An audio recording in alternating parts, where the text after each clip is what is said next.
are able to share this recording with family and friends, please keep an eye out on our social media. We will be posting not only a link to the event so that you can return to it as many times as you would like, but you can also find links to the issue page so that you can share the magazine widely with your friends and family. We'd like to thank quite a few people this evening for their support. The Shaheen family, including Ms. Yvonne Shaheen, Dean Mary Moore, our Senior Associate Dean Travis Miller, and the Shaheen College of Arts and Sciences, who helped make Etchings Press possible. Professor Kevin McKelvey, Dr. Molly Martin, and Ms. Gail Grande for all of their invaluable assistance with this issue. All of the UIndy faculty have been so supportive and have also been contributors, and we really appreciate their support. UIndy Marketing and the Krannert Memorial Library staff, the Brooker family and their support for the many awards and prizes given to students throughout the university, especially Etchings Press's Dorlis Gott Armentrout Award, which recognizes undergraduate writing. Ms. Tracy Richardson for judging this issue's Armentrout Award and joining us tonight. Issue 33.1's editorial team, Hope Coleman, Bronwyn Getz, Joe Raymond, Grant Boyer, Noah Fields, Danielle Shaw, McKenna Tetrick, Zoe Wilkinson, and Olivia Williams. They did an outstanding job this term, as I think you will see. And then all of the students, alumni, faculty, and staff who contribute every term. This magazine is so amazing because it is made up by and for Greyhounds, and we hope that you enjoy the program tonight and celebrating this work with us. McKenna, could you join us? Of course. So this year's Dorlit Scott Armentrout Award competition was judged by YA author Tracy Richardson. Tracy Richardson is the author of the young adult series The Catalyst, including Book 1, The Field, and Book 2, Catalyst. The Field won the Eric Hoffer Award for Young Adult Literature and was a bronze medalist for the Moonbeam Children's Book Award. Catalyst was a finalist in the American Fictions Award Young Adult category. This year, we have the honor of having Ms. Richardson here with us to introduce the winning pieces. Tracy, would you like to say a few words?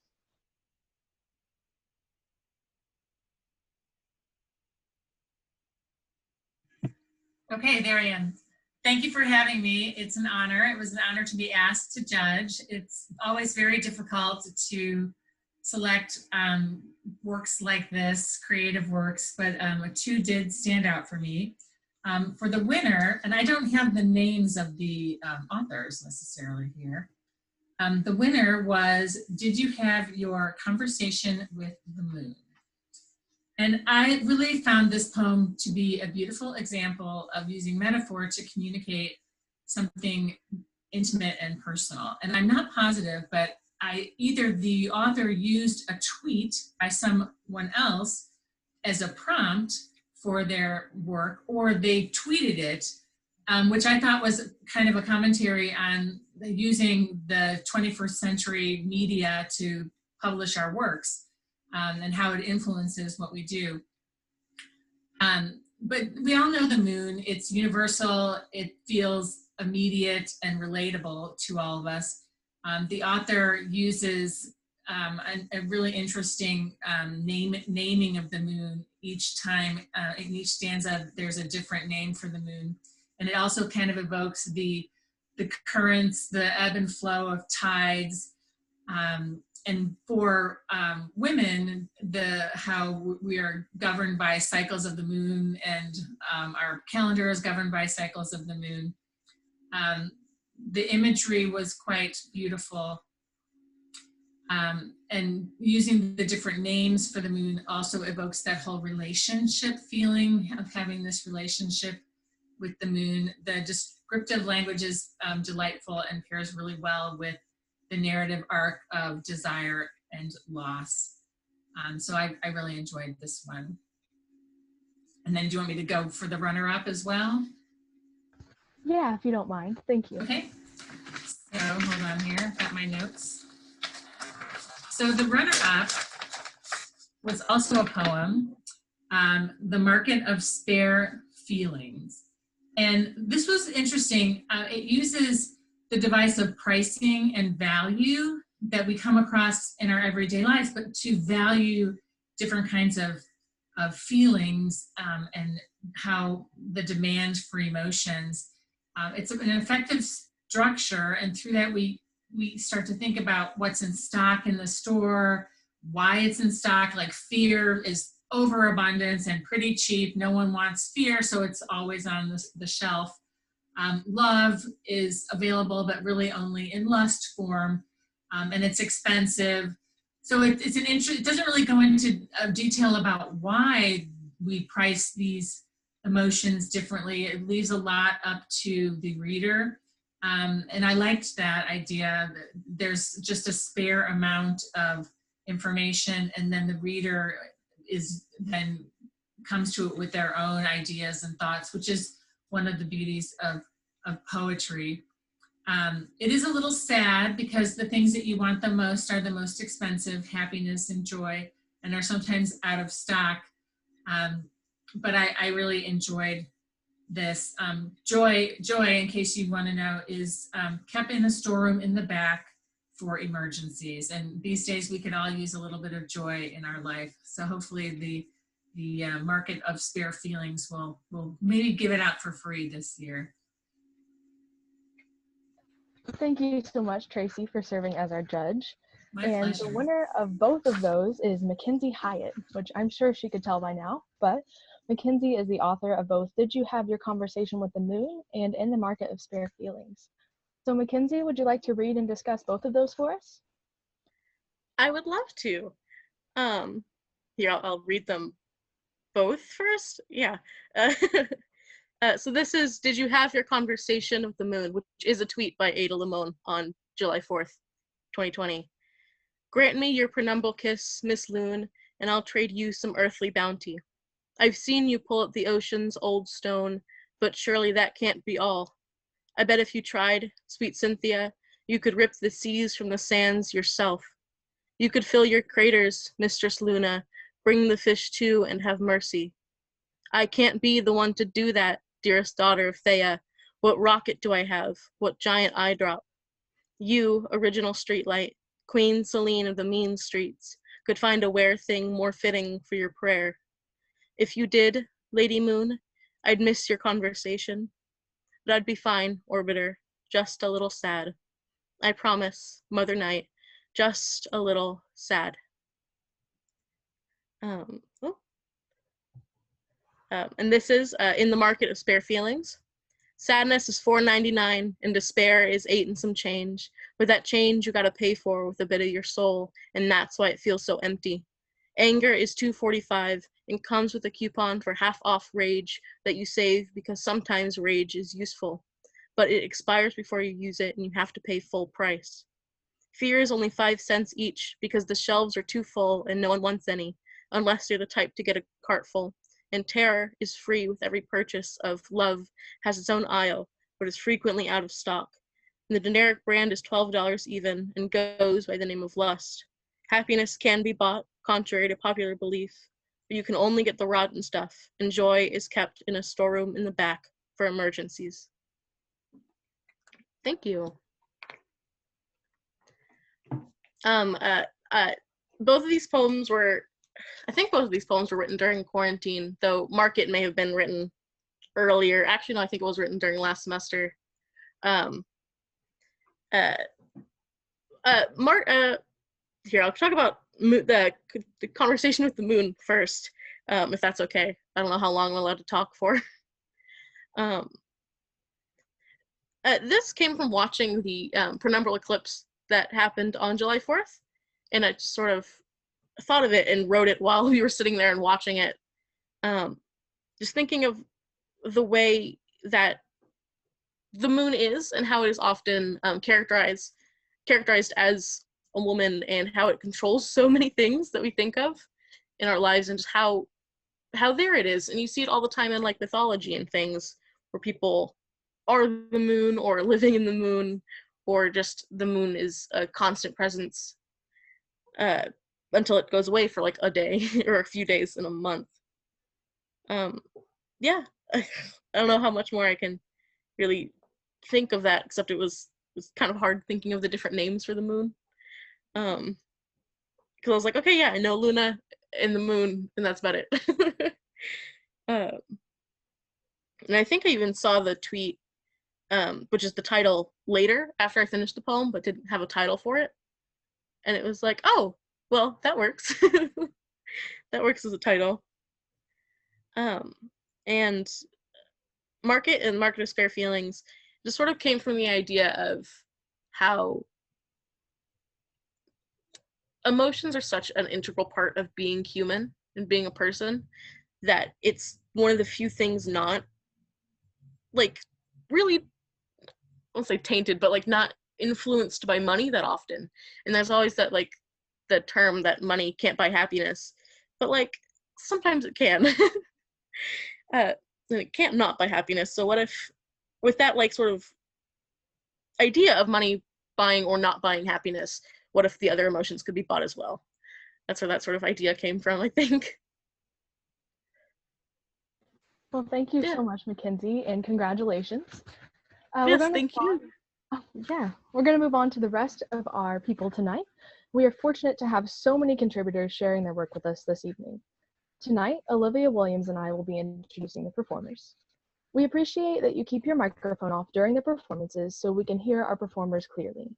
And we invite you to use the reaction icons and chat feature, both featured at the bottom of your toolbar, to share your appreciation and congratulation of our contributors' work and performances.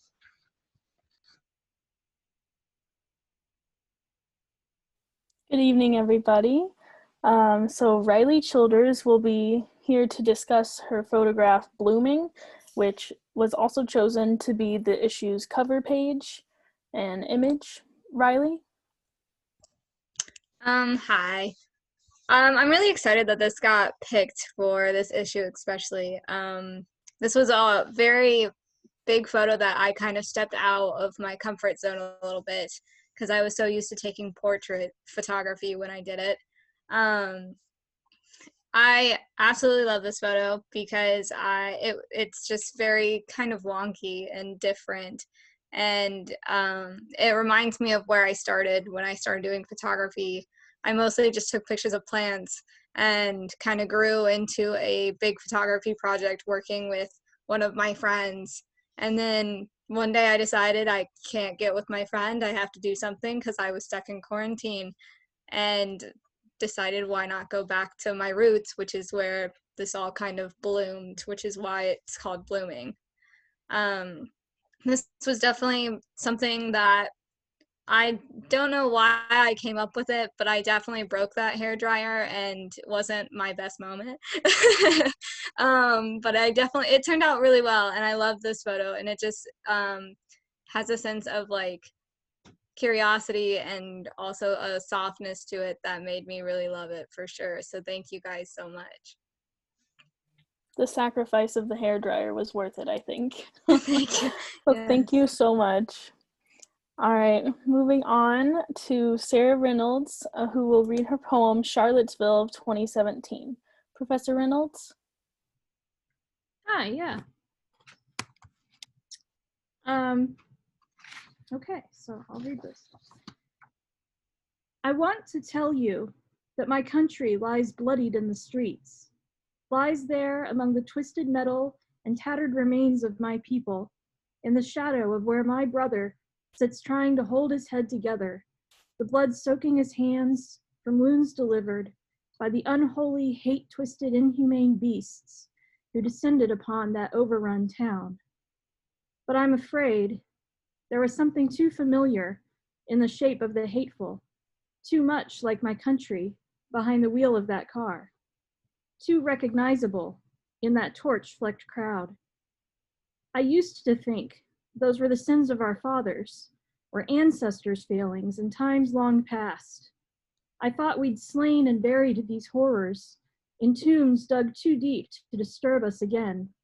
I tried not to notice the cesspools still churning, looked away from the cracks in the unsteady ground. Where I found dirt, I brushed it off briskly and told myself there was nothing to fear. I was wrong. I want to help, to rescue our common hopes from the rubble, to tend the wounds of bonds broken, stitch up the bleed of lost futures, and work together to revive the fluttering last gasping heart of unbiased love. But the truth is, I'm also lost, and I'm flailing, covered and slipping in the blood-muddied grime. Here among the shards of bone shattered, I can't find my vision. I can't see our home. Thank you so much. So we are super lucky to have our first pieces of Spanish in this issue. So first, and Kensington Eiler will read her poem El reloj de la noche. Kensington, would you like to read and discuss? Sure. ¿Puedes oírlo? Tic-tac, tic-tac, tic-tac. Pienso que nunca para. Puedo oírlo en la noche. El sonido resuena. Tic-tac, tic-tac, tic-tac. Pero hay muchas cosas que yo quiero hacer. Quiero aprender muchas lenguas y volar a un lugar. Tic-tac, tic-tac, tic-tac. Y escribir un libro y coser un vestido y manejar un helicóptero. Tic-tac, tic-tac, tic-tac. Y correr una carrera y crear una pintura y comer mucha comida. Tic-tac, tic-tac, tic-tac. ¿Y por qué? Porque el ruido incesante. ¿Cuándo terminará? Tic-tac, tic-tac, tic-tac. A veces me siento y escucho. No hago nada más. Tic-tac, tic-tac, tic-tac.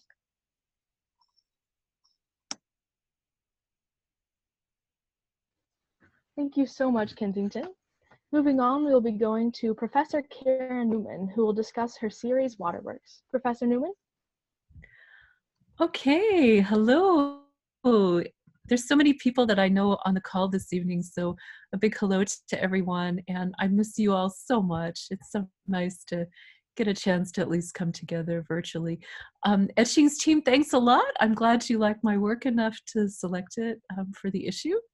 Really means a lot to me. For those of you who don't know me, I'm Karen Newman, Dr. Karen Newman from the English department. I teach English as a second language and also work in the area of international education. So if any of you might be interested in learning a little bit more about how to teach English to multicultural populations in the US, or maybe even teach English abroad, I'd love to see you in a future class. So please join me. Those of you who know me know how much I love to travel, and the lockdown and limitations on travel has been particularly difficult for me these last few months. I've lived abroad for 20 years of my life, and I've visited about 35 countries, maybe 36, I've lost count. And so it's really been difficult for me not to leave home. As you can imagine, whenever I travel, I take photos. And in the before times in 2019 and in early 2020, before the lockdown happened, I was able to travel to Kentucky, California, Yellowstone in Wyoming, and Cyprus, the island of Cyprus in the Mediterranean. And so the photos that you see here are some of the photos that I took on each of those trips. I just use a simple iPhone camera. I don't use Photoshop or any other means of enhancing my photos other than just cropping the images. So for me, part of the challenge in photography is to get it right the first time. And that's a real challenge in many respects. So I try to let my eye speak and capture the image that I see just using natural lighting, or if it's indoors, you know, just whatever lighting happens to be present. So I titled this photo series Waterworks as kind of a play on words to express how water interacts with the environment and leaves evidence of its interaction in many, many different ways. So Waterworks is kind of a play on, you know, works about water and also the work of water. And I guess right now it could even have a third meaning of, you know, sadness, you know, over the horrible losses that so many over the world have experienced this year. And of course, with all of us being, you know, restricted in our travel. So just in terms of the photos themselves, the one at the top right is the photo that I took in February in California at a beach called Moss Landing. And I was just really taken by the way the ocean was just carving these tiny little channels in the sand. I've never seen anything like that before, and it just really captivated me. So that's why it got photographed. The one directly below that, the yellow, with the yellow, is, I titled this one Geyser, Yellowstone National Park. And in this one, the yellow is actually caused by microbes that interact with the water, with each other. And then as they dry out, leave this amazing color. You can't see it in this image, but there's actually some hoof prints from a bison. And the bison that roam Yellowstone interact in so many ways with the water, the environment, the geysers. So I was really fascinated by the level of things going on. The very bottom photo is also from Yellowstone. And in this one, you can also see microbes that have interacted and have caused the water to turn this fascinating blue color. This trip to Yellowstone last year was the first time I'd ever been to Yellowstone, and I've never seen anything like this in my life. So I can't encourage you enough, once we can all travel again, to go see some of the beauty of our natural parks, especially Yellowstone. Nothing like this on the planet. Moving up, the bottom left photo, I took this on a quick day trip to Red River Gorge in Kentucky, and I called this one just Red River Gorge, Kentucky. You can see these amazing sandstone cliffs and the remnants of how water once interacted with this environment many, many millions of years ago. And the color, just absolutely fascinating to see these layers of color. And I tried to capture that in my image. The very last one at the top left is a photo that I took in Cyprus when I was there in summer 2020. Some of you may know Mariana Fulkrod, who is our Director of Service Learning and Community Engagement at UIndy. She's also a Cypriot native, and she and I are hoping to put together a service learning spring term trip to Cyprus in 2022. So if this interests any of you, keep your eyes open. We'll start to advertise next fall if you'll still be a student. And what it says in Greek is kalos logi philothilasos, which means essentially, roughly translated, welcome bathers who love the sea. And this is a photo of a mosaic floor inscription from a Cypriot villa from the 4th to 5th century that I saw at the Cyprus Museum in Nicosia. And it just kind of struck me that even thousands of years ago, people bathed in the ocean, loved the sea as much as we do. So I tried in some way to capture kind of the diversity of the way water works on the environment, as well as people who like to interact with water. So I hope you enjoy my photos. Thanks a lot. Thank you so much, Professor Newman. We really enjoyed those photos. They're beautiful. All right, moving on, we have Lindsay Henderson with the aging process of a mermaid. Lindsay? Okay. Can everyone hear me? Okay, cool. All right. So the aging process of a mermaid. Ever since humans first discovered mermaids, they have worshipped them for their beauty. They're known for their long, shiny hair, their flawless skin, and their strong, powerful tails. Very few, however, know the legend of how these creatures obtain it. If you've never seen a newborn mermaid, be grateful. It's not a pretty sight. They kind of look like human newborns, bald with alien-looking eyes. Except newborn mermaids are slimier and covered in scales with a tail instead of legs. Newborn mermaids are hideous, and if you saw one, you'd think, how do these things grow into the beautiful creatures we're used to seeing? The answer is from their mother. Childbirth for a mermaid is painful enough, but it only gets worse as their child grows up. From the moment they're born, a mermaid slowly begins to gain beauty. They do this by sucking it from the mother. It's a magical connection between a mermaid and her daughter, and a natural process for them. The older the daughter gets, the more beauty she sucks from her mother. As the daughter's hair grows long and her skin starts to glow, The mother loses her hair and gains wrinkles. The mermaid's body begins to shrivel up until there's almost nothing left. When a mermaid reaches the prime of their beauty, which is on her 20th birthday, the daughter will eat her mother and gain whatever resources are left. A ceremony is held, of course, so everyone can gather around and witness the mother's last minutes alive. The last thing a mermaid sees as she looks into her daughter's eyes is her daughter's fangs growing and becoming visible before a bloody feeding frenzy erupts and the water becomes red. It's a cruel way to die, but it's a mermaid's natural way of life and the order of how things work. Thank you. Thank you so much, Lindsay. All right, in a moment, Chole Crockett will discuss her song, Song for the Rain. Let's listen to the excerpt and we'll bring back.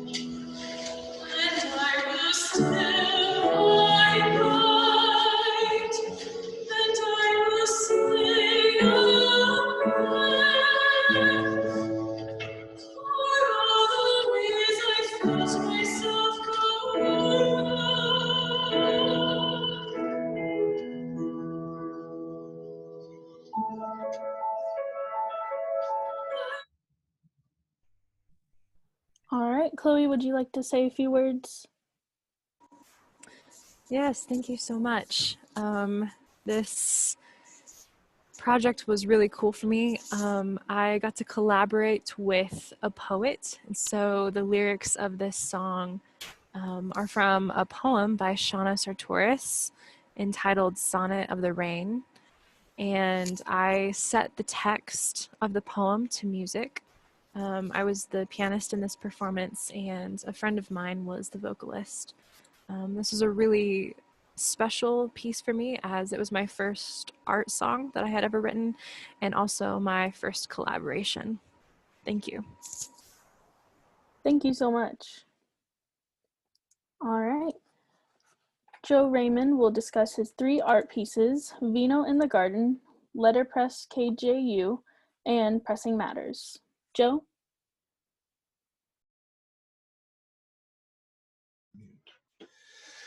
Well, sometimes you just have to do things for the fun of it, and that's what this particular picture was. I have a cousin who teaches drama at San Diego State, and he's also an incredible artist. And the last time I visited him, he took some rebar and made a tree, and as we would finish adult beverages, the glass bottles went onto the tree. The sun would set and it shines through all this beautiful glass. And so I was so impressed with that. I've kept my eye out for those kinds of photographic opportunities going forward. In this particular case, this was in the Indianapolis area. I was out with a bunch of friends, and the woman who had the garden decided to start to turn the bottles over from that particular evening in the garden. And it was just dark enough that you really couldn't see through the glass, but it reminded me of my cousin's tree. So I snapped a shot with my cell phone and took it into Photoshop and basically just inverted the colors. And Vino in the Garden is just for the fun of it. There's no special story there. The next one, I actually want to go to the next slide first, please.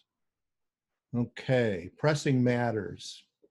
Over 20 years ago, I was antiquing in Bath, where the Roman baths were at. And I came across a box in an antique shop of these poor, beat up, mishandled letterpress characters. I'd been a printer all my life, and I've also been a woodworker. So, but I'd never actually done any letterpress, but I recognized what they were, and I bought them, and I hauled them from state to state and from company to company for 20 plus years. And last spring, I got the opportunity here at UIndy to actually use these in a letterpress print. So if we can go back to the slide before that, please. I was asked what my favorite letter form was. Q is the phonetic spelling for the letter Q, and I found that for myself, I've just always appreciated all the various styles, shapes of the letter Q. And so one of the first poems I had written in not just decades, but many, many, many years was about the letter Q. I am Q, but never Q to you. I am the fairest of all the fonts in Typeville. I am never without a tail and a tail. I am now two, but there were once three, grand, harmonious, and gentle me.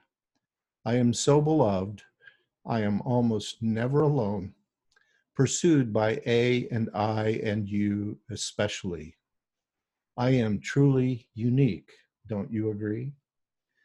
I actually had this sort of cathartic and I can't even find the words for it, but to take all of the letter forms in the background were printed with those wooden characters, and all the other letters were set by hand and printed in on letterpress presses here at the University of Indianapolis. And I've since used this same poem in an ELL class that I'm teaching currently through AmeriCorps. And we scaffolded the poem, and then, which just means basically to break out all the more difficult words and that sort of thing, so people knew as they went into the poem. And then following this, each one of the students in that class came back for the next class session with a poem of their own written in their native language. So for me, it's an absolutely huge circle that started over 20 years ago. And I wanted to share it because I think it's just really special in a way that, you know, culture from around the world all communicates through these characters, and that it could find its way not only to a letterpress and be used again, but to into the hearts of students who are from Haiti and Spain and Poland and a couple of other people within the class I'm teaching. So I wanted to speak about it as much for me as myself, and that's pretty much all I have to say about that. It just was full circle. Thank you. Thank you, Joe. Now we will be heading back to Olivia Williams so they can read and discuss their poem, Kama Sutra at Barnes & Noble. Thank you so much, McKenna. So I think it would make sense for me to talk about the inspiration of the poem before I read it. So I love Barnes & Noble, I love reading, and I love writing. So I was at a Barnes & Noble one night, sitting in the cafe area, and I'm a people watcher type person. So I was just kind of eavesdropping, I guess, and people watching in the cafe area. And there was this couple that just really, I don't know, piqued my interest. So I just kind of listened in on their conversation while also doing homework and stuff. And then after that encounter, I decided to write this poem. Kama Sutra at Barnes & Noble. In the cafe, an elderly couple sit in the pea green chairs, velvet armchairs, their legs crossed, facing towards one another. They read magazines. The woman looks at an issue of Southern Style, her face relaxed, and the man at the modern Kama Sutra. The woman looks over to the man, her white wavy hair landing on her silver astronaut-like winter jacket, and smiles, her cheeks rising with it. The man wears a black beanie, glasses to match. His white hair peeks through the ends and down his back. Her eyes widen and mouth shifts. Is that real? It seems like it would slip out when it gets really intense. The man continues to show her the page, opening the magazine wider for the woman to see. She shifts softly in her seat and shoves the Southern style over his pages. Eyes back to normal, but still red in the face. Look at this one. It would look great in the living room. What do you think? The man nods and twists the corners of his mouth, then gazes back to the Kama Sutra. He turns the page. The woman is taken aback. I don't like that one at all. Her eyebrows go from shock to a frown. He tries to explain to her. I think we should try that. It looks interesting. The woman looks at the page. She doesn't like it and shakes her head no. Her mouth small, fists clenched around the Southern style. The man then turns to the next page. They both stare at the scene in the magazine. No, there's no way. The man strokes his white face whiskers, obviously disgruntled, and shifts his body back into the seat and looks around. He pulls the magazine towards them until it is closed. His left hand bears no ring. The woman wears a ring, but on her right hand. Her left is empty. I don't like that table, by the way. It would be too big in the living room, and those curtains, absolutely hideous. Thank you.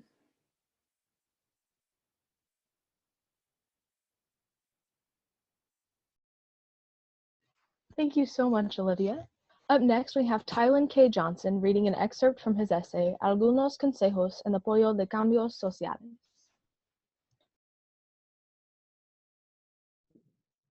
Hi, so for my essay, I'm not a native Spanish speaker, so I'm still learning how to use the language to its fullest, but here's some of like what I had written and thought as I was reflecting on like the ways people and how I engage with like social justice activism and the advocacy work that we need to see with like Black Lives Matter and so many other movements. Las protestas contra racismo y discriminación sistémico en los Estados Unidos por el movimiento de Black Lives Matter durante los últimos 7 años y muchas generaciones anteriores de activismo nos han mostrado el compromiso de individuos diferentes que se unen para ganar justicia verdadera. Aunque no estoy seguro de mi camino específico en aporte de mis causas sociales de interés, he usado los medios de escritura y conversación para enseñar y empoderar a otros cuando sea posible. Infortunadamente, es difícil saber cómo podemos aportar la creación de soluciones a estos problemas. Aquí deseo listar algunos consejos para empezar tu carrera en este trabajo importante. Estos consejos vienen por mi experiencia, los cuentos de las personas que yo conozco y las cosas que yo he leído durante toda mi vida. 1. Debes participar con las organizaciones en su escuela y aprender de ellos. 2. Si usas redes sociales, es importante que crees conexiones con gente haciendo el trabajo y tenga preguntas. Y no termines aquí, porque los problemas sobre los que estamos hablando existen en nuestras vidas reales, no solamente en línea. 5. I'm just skipping because some of the steps you can read in the journal. 5. Recomiendo que hagas trabajo voluntario. Si existen lugares que necesitan ayuda, unirlos. 1 hora cada semana o mes es un buen comienzo. 7. No olvides el posible impacto de las artes, poesía hablada, música activista y cuentos de verdad pueden inspirar cambios como marchas, polizas y dinero. Los artes proveen una manera donde podemos mejorar nuestras culturas propias. 10. Uses tu voz político y votes, especialmente en las elecciones locales. Ayudas a las personas cercanas a registrar, a votar y entender sus opciones. Thank you. Thank you so much, Tylyn. And now we will move to Victoria Miller, who will discuss her photograph first date. Victoria? Hi, so this picture I took for a project second semester last year, so before everything kind of went crazy. And I call this the first date because I did it for a art song project as well. And I based it off of a poem that I thought kind of represented the storyline of a relationship. So this is the first picture within the project, and it's supposed to be the first date. And for me, I think first dates are whimsical and not that scary in a way. And I think of first dates as like a coffee shop. Nothing matches like a mom and pop. You have art on the walls. There's flowers everywhere. And so that's what I was kind of trying to implement in this. That's about it.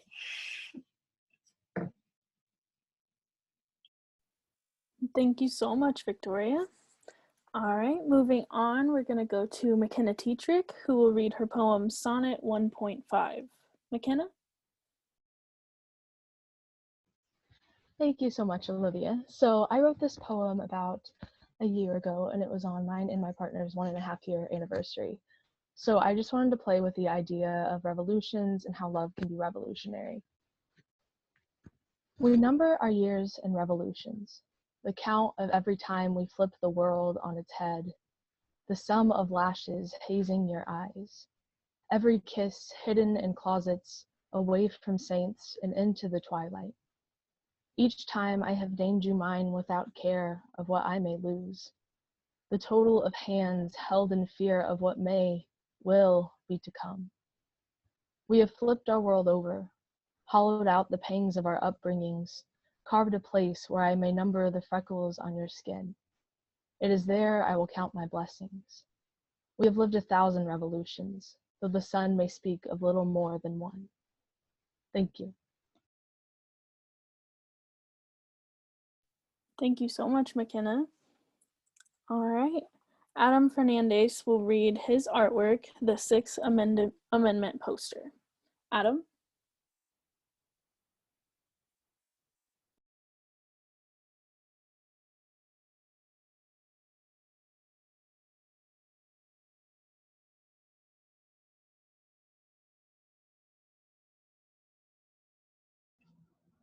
Olivia, Adam is not with us at this moment. McKenna, could you move on? Thanks. Of course, thank you so much. Next, we will have Abigail Asher, who will read her poem, The Bees Can Stay If They Keep Away. Abigail? I don't like bees. I've never liked bees. I know they're important to the environment. I know we need to save them, but I still don't like them. They terrify me. As a child, bees, the big fat kind, carpenter bees, lived in the wood frames of the porches of my childhood homes. My mom would tell me how harmless they are, as if that was supposed to make me feel better. They're big and loud and would chase me. Once in a Walmart, there was a small little bee, and he terrorized everyone waiting in line. He stung me on the neck, and I cried and cried. I have a vendetta, a grudge towards them. I don't like bees. I'll never like bees, no matter how well they pollinate my flowers. Thank you, Abigail. And finally, we have J.W. Surface, who will be reading his poem, The Bird Waited. Thank you. In the perfect of June, he came to inspect the HVAC. modern man's comfort. I said a little prayer that he would not have a death sentence. He attached his hose, the spout squeaked, and water flowed. He began his process of cleaning and examining, assessing its quality of life. Hearing the water, a bird perched on a nearby rosebush, watching and waiting for the water to bring up the easy meal. How long you been doing this? I hope my question wasn't too obvious. 52 years this July, he said, limping around the machine. Noting the bird, he let the water run into the dirt.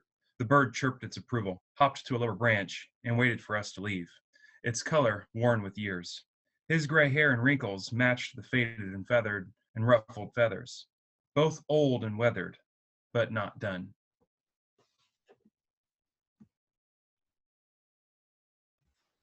Thank you so much. Now we are going to turn it over to our managing editor, Bronwyn. Hi guys, I hope you guys are enjoying the show so far. I just real quickly want to announce the winners of our little prize.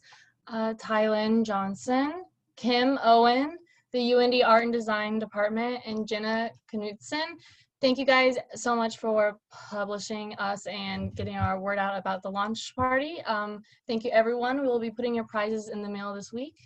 If you could email us your addresses. Danielle, can you tell us a little bit about how to get involved next semester? Hi y'all, thank you again so much for coming out. So we are now accepting submissions for our next volume. The deadline to submit is midnight EST, Eastern Standard Time, on February 8th, 2020.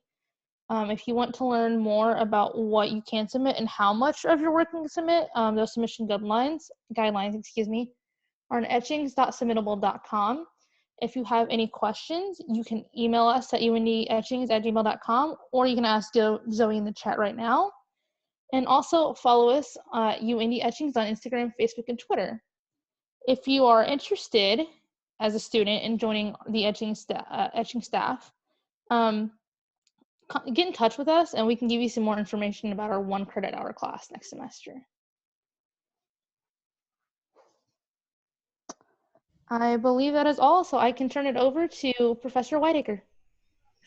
Thanks so much, Danielle. And wow, what fantastic performances. Thank you so much. And to everyone who attended today, we really appreciate you not only supporting the very talented people who are published in the magazine this term, but also the press and each other. What a great thing to do on a chilly night. As Danielle said, you can send us an email if you have any questions about how to participate. If you would, on your phones right now, whatever your favorite social media is, Facebook, Instagram, or Twitter, you can look us up at UND Etchings and follow along. There are going to be tons of posts coming up that let you know about those deadlines, that let you know about recent publications, and just writing prompts, interesting facts. So we would love to have you join us there over the winter break. And we can't wait to see how you help create the next Etching Press team this winter, create issue 33.2.